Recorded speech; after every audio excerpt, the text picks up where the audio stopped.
যেই জায়গার দাম যত বেশি ওই জায়গায় জিনিসের দাম তত বেশি। যেই জায়গার দাম যত বেশি ওই জায়গায় জিনিসের মূল্য তত বেশি। একটি উদাহরণ দিলে আপনাদের বুঝে আসবে।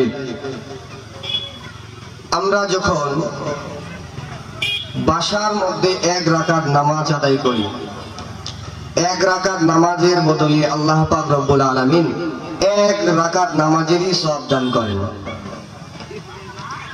আবার যখন মসজিদের মধ্যে গিয়ে এক রাকাত নামাজ আদায় করলে আল্লাহ পাক রব্বুল আলামিন 27 রাকাত নামাজ পড়ার সওয়াব দান করেন। বলেন সুবহানাল্লাহ।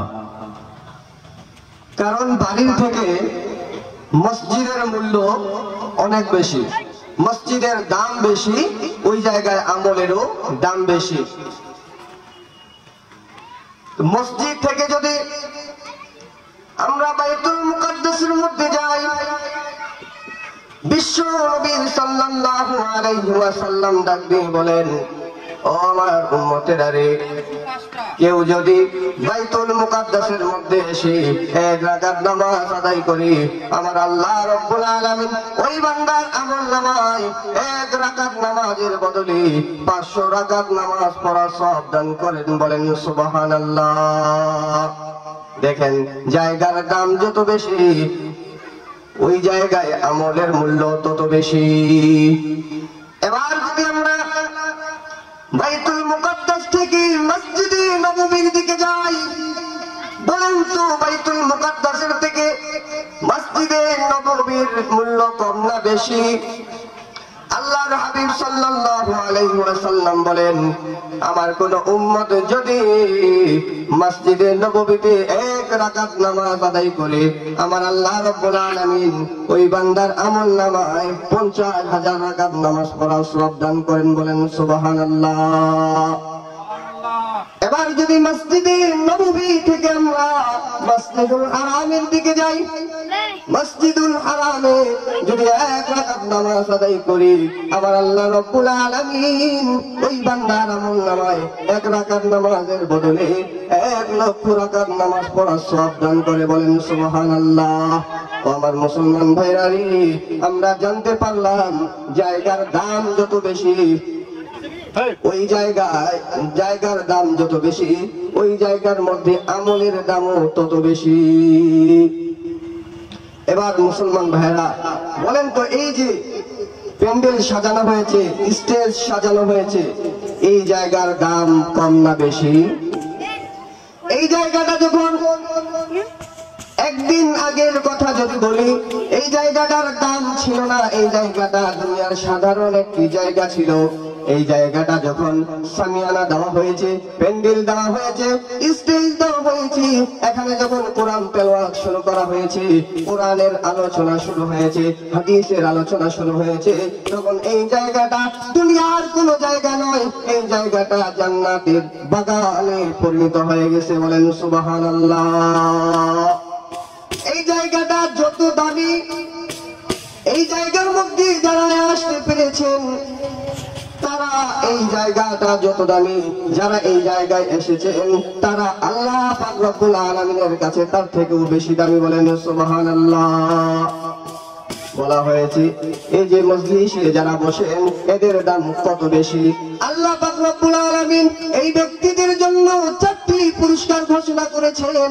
আমার আল্লাহ রাসূল সাল্লাল্লাহু আলাইহি ওয়াসাল্লাম ডাক দিয়ে বলেন, মা ইজতামা কওমুন ইয়াযকুরুনাল্লাহা আযজা ওয়া জাল্লা ইল্লা হাফাতুহুমুল মালায়েকা ওয়া গাশিয়াতুহুমুর রাহমা ونزلت عليهم السكينة وذكرهم الله في من عنده। আল্লাহর হাবিব সাল্লাল্লাহু আলাইহি ওয়াসাল্লাম বলেন, দুনিয়ার কোন জায়গায় যদি কিছু মানুষ একত্রিত জমা হয় আর সেই জায়গায় যদি কোরআনের আলোচনা হয়, হাদিসের আলোচনা হয়, এই জায়গাটা আল্লাহ রাব্বুল আলামিনের কাছে এত দামি হয়ে যায়, আল্লাহ পাক রব্বুল আলামিন এই জায়গা সম্পর্কে ঘোষণা করেন, ইল্লা আফাতহুমুল মালাইকা, এই জায়গার মধ্যে ফেরেশতারা বেষ্টনী ধরে রাখেন, বলেন সুবহানাল্লাহ। 2 নাম্বার, আল্লাহ পাক রব্বুল আলামিনের রহমতের চাদর দিয়ে এই জায়গাটা বেষ্টনী করে ধরে রাখেন, বলেন সুবহানাল্লাহ। 3 নম্বরে আল্লাহ রাব্বুল আলামিন বলেন, ওয়া নাযালাত আলাইহিমুস সাকিনা, এই জায়গার মধ্যে সাকিনা নাজিল হয়, বলেন ভাই কি নাজিল হয়? সাকিনা নাজিল হয়। 4 নম্বরে, ওয়া যাকারাহুমুল্লাহু ফী মান ইনদি, এই যে বরকতময় জায়গা, এই জায়গায় যারা আসে বসতে পেরেছেন তাদের সম্পর্কে আল্লাহ বলেন, ওয়া যাকারাহুমুল্লাহু ফী মান ইনদি, আল্লাহ রাব্বুল আলামিন এই ব্যক্তিদেরকে নিয়ে আরশবাহী ফেরেশতাদের সাথে আলাপ আলোচনা করতে থাকেন, বলেন সুবহানাল্লাহ। ও যুবক ভাইরা, ও মুসলিম ভাইরা, চিন্তা করে দেখেন, আপনাকে নিয়ে আল্লাহ রাব্বুল আলামিন আলোচনা করছেন আরশবাহী ফেরেশতাদের সাথে, তাহলে বুঝে নেন আপনাদের মূল্য কত বেশি, আপনাদের মূল্য কত বেশি, একবার বুঝে নেন। আল্লাহ রাব্বুল আলামিন বলেন, মাই ইউরিদিল্লাহু বিহি খায়রান ইউফাক্কিহু ফিদ্দীন, আমি যাদেরকে ভালোবাসি, আমি যাদেরকে মহব্বত করি, আমি যাদের কল্যাণ চাই, তাদেরকে দ্বীনের জ্ঞান দান করি। তাহলে আজকে এখানে যারা এসেছেন দ্বীনের জ্ঞান নেওয়ার জন্য এসেছেন, আর যারা বাইরে আছেন তারা ঘোরার জন্য এসেছেন। তাহলে আল্লাহ রাব্বুল আলামিন বললেন, মাই ইউরিদিল্লাহু বিহি খায়রান ইউফাক্কিহু ফিদ্দীন, আমি যাদের কল্যাণ চাই, আমি যাদেরকে ভালোবাসি, তাদেরকে জ্ঞান দান করি। তার মানে বোঝা গেল আমরা যারা আসতে পেরেছি আমার আল্লাহ তাদেরকে ভালোবাসেন, বলেন সুবহানাল্লাহ।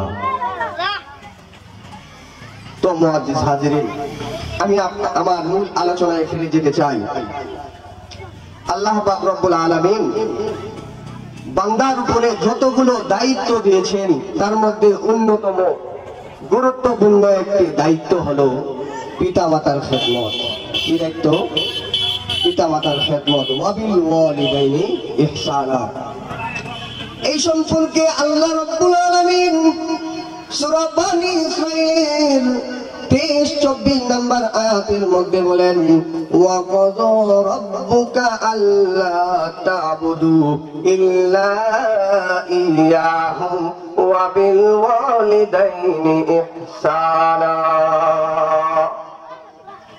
ইম্মা ইয়াবলুগান্না ইনদাকাল কিবারা আহাদুহুমা আও কিলাহুমা ফালা তাকুল লাহুমা উফফিন ওয়া লা তানহারহুমা ওয়া কুল লাহুমা কাওলান কারীমা। আল্লাহ পাক রব্বুল আলামিন এই আয়াতের মধ্যে দুইটি বিষয়ের আদেশ দিয়েছেন। কি দিয়েছেন? দুইটি বিষয়ের আদেশ দিয়েছেন। 1 নম্বর আদেশ হলো, ওয়া ক্বাযা রাব্বুকা আল্লা তা'বুদু ইল্লা ইয়্যাহু। 1 নম্বর আদেশ, আমার আল্লাহ বললেন, তোমাদেরকে আমি নির্দেশ দিলাম তোমরা আল্লাহ ছাড়া, আল্লাহ তা'বুদু ইল্লা ইয়্যাহু, তোমরা আল্লাহ ব্যতীত অন্য কারো ইবাদত করবে না, আল্লাহ ব্যতীত অন্য কারো ইবাদত করা যাবে না। বলেন তো ভাইরা, ইবাদত অর্থ কি? ইবাদতের শাব্দিক অর্থ হলো গোলামি করা, দাসত্ব করা। তার মানে আল্লাহ তাআলা বুঝাইতে চাইলেন আল্লাহ ছাড়া অন্য কারো গোলামি করা যাবে না, কোন নেতার গোলামি করা যাবে না, কোন ব্যক্তির দাসত্ব করা যাবে না। গোলামি চলবে শুধুমাত্র একজনের, আল্লাহ পাক রব্বুল আলামিন, যিনি এই জাহান বানিয়েছেন, সমস্ত সৃষ্টিজাত গোলামি চলবে তার। জোরে জোরে বলি, সমস্ত সৃষ্টিজাত গোলামি চলবে কার? ইবাদতের পারিবারিক শব্দ হলো নিজেকে আল্লাহর দিকে, আল্লাহর প্রতি মুখাপেক্ষী জেনে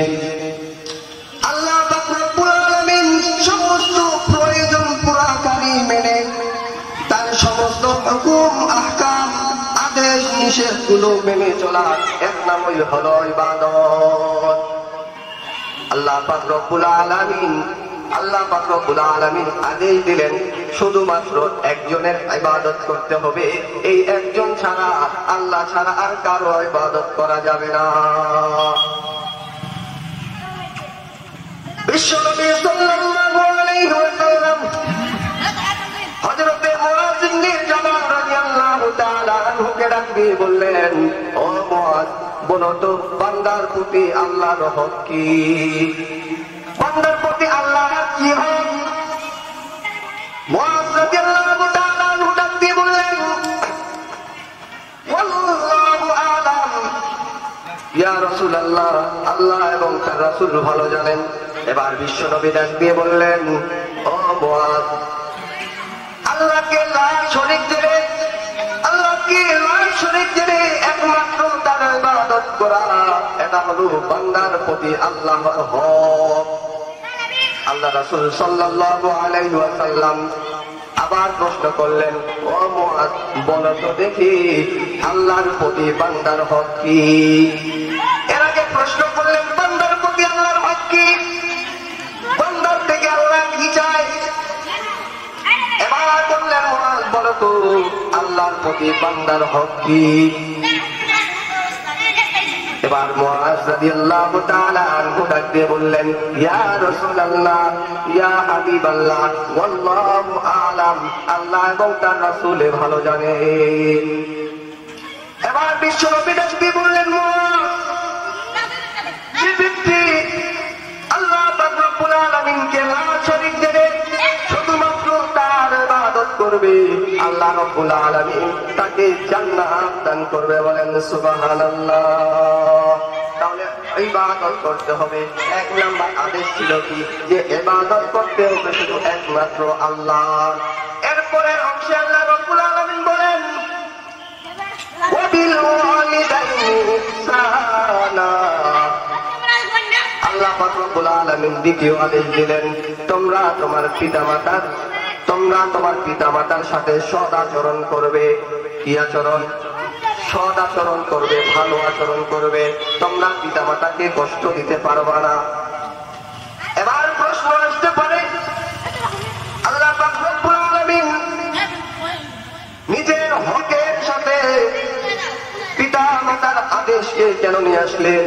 আল্লাহ রব্বুল আলামিন বুঝাইতে চাইলেন যে আমার ইবাদত করা যেমন গুরুত্বপূর্ণ, পিতা মাতার সাথে ভালো আচরণ করাও বড় গুরুত্বপূর্ণ।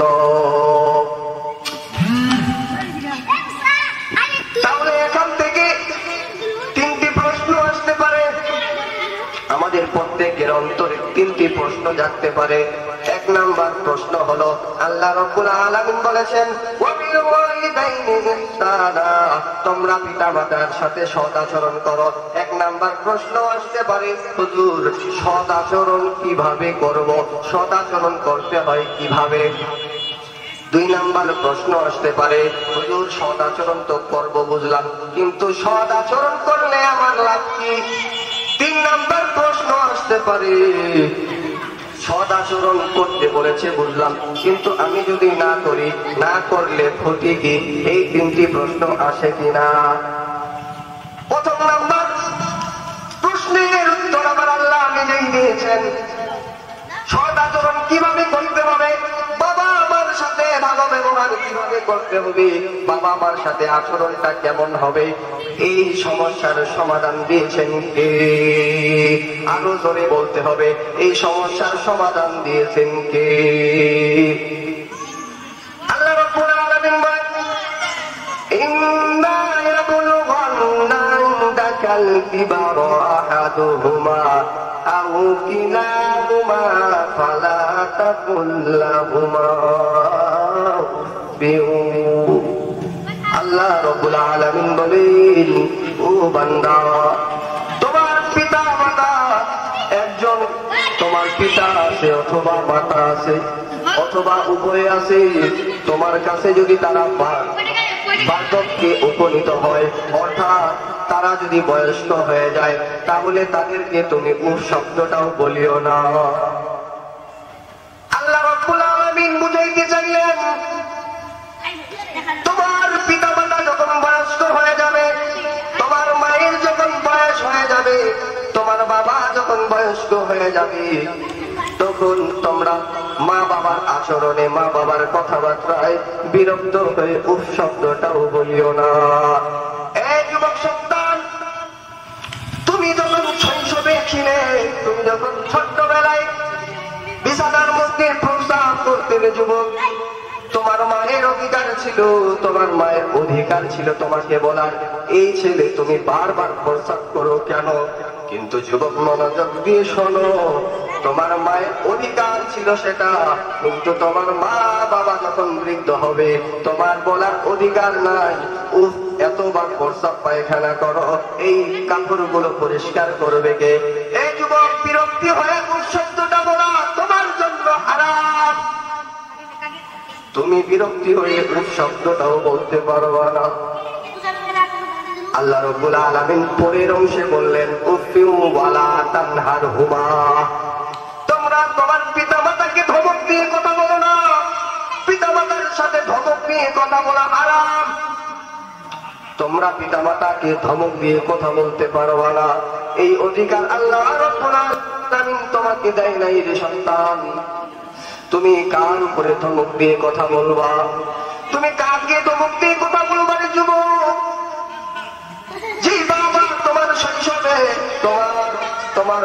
তোমাকে ভালো ভালো খাওয়ানোর জন্য, তোমাকে ভালো পড়ানোর জন্য, তোমাকে সুস্থ রাখার জন্য হাজার হাজার স্বপ্নকে মনের মধ্যে পাথর দিয়েছিল, তুমি কি ওই বাবাকে ধমক দিয়ে কথা বলবা? যে বাবা একটি পোশাক পরিয়ে বছর কি বছর পার করেছে, ঈদ যায় তোমার বাবা জামা নেয় না, কিন্তু তোমাকে ঠিকই জামা নিয়ে দেয়। কুরবানি আসে তোমার বাবা জামা নেয় না, কিন্তু তোমাকে ঠিকই নতুন নতুন দামি দামি জামা কিনে দেয়। তোমার বাবা এক জোড়া জুতা পরে 3টি বছর কাটিয়ে দেয়। ও যুবক, তোমার ছোটবেলায় তোমার কোনো আবদার বাকি রাখেনি, তোমার 3টি বছরে কম করে হলেও 15 জোড়া জুতা কিনে দিয়েছে। তুমি কি ওই বাবাকে বৃদ্ধকালে ধমক দিয়ে কথা বলবা? এ যুবক, গভীর মনোযোগ দিয়ে শোনো রে যুবক, তুমি কার উপরে ধমক দিয়ে কথা বলতে চাও? তুমি কি ওই জনম দুঃখিনী মা তার উপরে ধমক দিয়ে কথা বলতে চাও রে যুবক? যে জনম দুঃখিনী তোমাকে 10 মাস 10 দিন গর্ভে ধারণ করেছিল, 10 মাস 10 দিন তোমাকে গর্ভে ধারণ করেছিল রে যুবক। তোমার বয়স যখন গর্ভের মধ্যে 2 মাস উপনীত হয়েছে, তখন থেকে তোমার মায়ের ঘুম হারাম হয়ে গেছে, খাওয়া হারাম হয়ে গেছে, খাইতে পারে না, খাইতে গেলে বমি হয়, খাওয়ার রুচি নাই, ঘুমাইতে পারে না, শরীর দুর্বল হয়ে যায়। তোমার বয়স যখন তোমার মায়ের গর্ভের ভিতরে 6 মাস হয়ে যায়, এ যুবক, গভীর রাতে তোমার মা ঘুমায়, হঠাৎ করে রাত্রি মেরেছিল যুবক, তোমার মা চিৎকার দিয়ে উঠেছে। তোমার মায়ের চিৎকার শুনে তোমার বাবাও জাগনা পেয়েছে। বাবা ডাক দিয়ে বলে কি হয়েছে? হঠাৎ করে চিৎকার মারলা কেন? খোদার কসম করে বলে রে যুবক, তোমার জনম দুঃখিনী মা তোমার বিরুদ্ধে একটাও নালিশ করলো না। তুমি কি ওই মা জনম দুঃখিনী মাকে ধমক দিয়ে কথা বলবা? এ যুবক, একবার ডান দিকে লাথি মেরেছিল যুবক, মা চিৎকার করে উঠেছে। একবার বাম দিকে লাথি মেরেছ, মা চিৎকার করে উঠেছে। এমন সময় লাথি মেরেছ, বাড়ি ভর্তি মানুষ চিৎকার করতে পারেনি, দাঁতের সাথে দাঁত লাগিয়ে সহ্য করেছে। এই যুবক সন্তান, তোমাকে দুনিয়ার মুখ দেখানোর জন্য, দুনিয়ার সৌন্দর্য দেখানোর জন্য প্রসব বেদনার মতো কষ্টকে সহ্য করে নিয়েছে। এই যুবক, প্রসব বেদনার কষ্ট এত বেশি, দুনিয়াতে এর থেকে বড় কষ্ট আর হয় না। এ যুবক, তুমি যখন দুনিয়ার মুখ দেখে ফেলেছো, তখন থেকে তোমার মা জনম দুঃখিনী মায়ের ঘুম হারাম। গভীর রাত্রে সবাই ঘুমায়, গ্রামের সবাই ঘুমিয়ে যায়, একটি মহিলা ঘুমায় না, তোমার চিন্তায় বিভোর। এই যুবক, মায়ের মাথার মধ্যে চিন্তা, আমার সন্তানটা যখন বিছানার মধ্যে প্রস্রাব করে দিবে, কাপড়টা যদি পরিবর্তন না করে দে, আমার সন্তানের ঠান্ডা লেগে জ্বর আসতে পারে। তোমার কষ্টের দিকে তাকাই না, মা ঘুমায় না, সারা রাত এমনি চলে যায়। এক যুবক সন্তান, গভীর মনোযোগ দিয়ে শোনো, তোমার মা তোমাকে ডান দিকে শোয়াইল, কিছুক্ষণ পরে দেখে তুমি প্রস্রাব করে দিয়েছ, মা সুন্দর করে তোমার জামাটা পরিষ্কার করে দিল, তোমাকে শুকনো করে দিয়ে তোমাকে বাম দিক থেকে উঠাইয়া ডান দিকে নিল। ডান দিকে নেওয়ার পরে কিছুক্ষণ পরে দেখে সন্তান আমার ডান দিকেও প্রস্রাব করে দিয়েছে। আমার ওই জনম দুঃখিনী মা তোমার প্রসাবটা পরিবর্তন করে দিল যুবক। এবার তোমাকে কোথায় রাখবে? তোমাকে রাখার কোন জায়গা নাই। জনম দুঃখিনী মা নিজের শুকনা জায়গাটা ছেড়ে দিয়ে তোমাকে শোয়া রাখলো, কারণ তোমার যদি ঠান্ডা লাগে, জ্বর আসে, এই চিন্তাটা কারো মাথায় না থাকলেও জনম দুঃখিনী মা তোমার চিন্তায় ঘুমাইতে পারে না। আবার কিছুক্ষণ যাওয়ার পরে যুবক ওই শুকনা জায়গা মায়ের জায়গাতে প্রস্তাব করে দিয়েছে। যুবকের দল এবার মা সুন্দর করে তোমাকে পরিষ্কার করে দিয়ে কোথায় রাখবে কোন জায়গা নাই। সারা রাত্র ধরিয়া তোমাকে বুকের মধ্যে নিয়ে ঘুম পাড়াইছে। ও যুবক, তুমি কার উপরে ধমক দিয়ে কথা বলতে চাও? তুমি কার উপরে ধমক দিবারে যুবক? যে তোর জনম দুঃখিনী মা সারাটা জীবন তোমার জন্য চোখের পানি ছেড়ে দিয়ে কান্দে আর বলে, ইয়া আল্লাহ, আমার সন্তানের জীবনের সমস্ত বালা মুসিবতকে তুমি দূর করিয়া দাও। আমার মাথার চুল যতগুলো আছে, আমার সন্তানের হায়াত ততগুলো বাড়িয়ে দাও। এই যুবক সন্তান, আল্লাহ পাক রব্বুল আলামিন তার পুরের অংশে বলল, উফরিউ ওয়ালা তানহারুহুমা ওয়া কুল লাহুমা কওলান কারীমা। তোমরা যখন পিতামাতার সাথে কথা বলবা, সম্মানজনক কথা বলবা, সম্মান সূচক কথা বলবা, সম্মানের সাথে কথা বলবা, আদবের সাথে কথা বলবা। এই যুবক, চিন্তা করে দেখো, এই যুবকের দল, একবার চিন্তা করে দেখো, তুমি পিতামাতার সাথে কেমন আচরণ করবা, এটা তোমার উপরে নির্ভর করবে। আল্লাহ রাসূল সাল্লাল্লাহু আলাইহি ওয়াসাল্লাম বলেন, আন আবি উমামাহ রাদিয়াল্লাহু তাআলা আনহু قال قال رسول الله صلى الله عليه وسلم হুমা জান্নাতুকা ওয়া নারুকা। হযরত আবি উমামাহ রাদিয়াল্লাহু তাআলা আনহু থেকে বর্ণিত, হুজুর পাক সাল্লাল্লাহু আলাইহি ওয়াসাল্লাম বলেন, হুমা জান্নাতুকা ওয়া নারুকা। তোমার পিতামাতা তোমার জন্য জান্নাত, তোমার পিতামাতাই তোমার জন্য জাহান্নাম। ও যুবক, গভীর মনোযোগ দিয়ে কথাটা বোঝো, তোমার পিতামাতা তোমার জন্য জান্নাত। তুমি যদি তোমার পিতামাতার খেদমত করতে পারো, তোমার পিতামাতার সাথে সৎ আচরণ করতে পারো, তোমার পিতামাতা যদি তোমার উপরে রাজি খুশি হয়ে থাকে, এই অবস্থায় যদি তুমি মৃত্যুবরণ করো, আল্লাহ রাব্বুল আলামিন এই ওসিলায় তোমাকে জান্নাত দান করবে। বলেন সুবহানাল্লাহ। ওয়া জান্নাতুকা ওয়া নারুকা।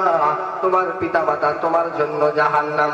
তুমি যদি তোমার পিতামাতাকে কষ্ট দাও, তোমার পিতামাতার সাথে যদি খারাপ আচরণ করো, তোমার পিতামাতাকে যদি পুরাপুরি বলে সম্বোধন করো রে যুবক, তোমার পিতামাতাকে যদি বৃদ্ধ অবস্থায় অবহেলা করো, তোমার বউয়ের কথাই যদি তোমার মাকে কষ্ট দাও, এই কষ্ট যদি তোমার মায়ের কলিজাকে আঘাত করে, আর এই অবস্থায় যদি তুমি মারা যাও রে যুবক, তোমার এই ওসিলায় তোমাকে আল্লাহ রাব্বুল আলামিন জাহান্নামে নিক্ষেপ করবে।